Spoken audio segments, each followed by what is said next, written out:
Hola, hoy vamos a ver cómo fácilmente cambiar el fondo de pantalla en Honor Power.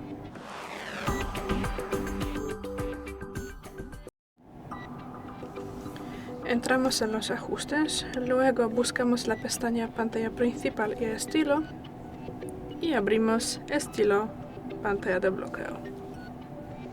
Y bueno, aquí vamos a tener preposiciones preinstaladas y aquí también vamos a tener nuestras fotos e imágenes.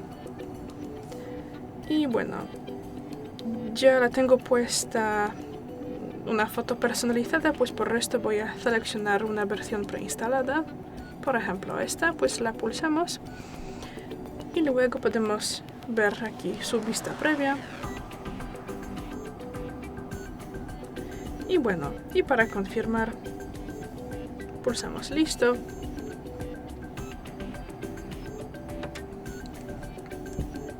Y ya, es todo.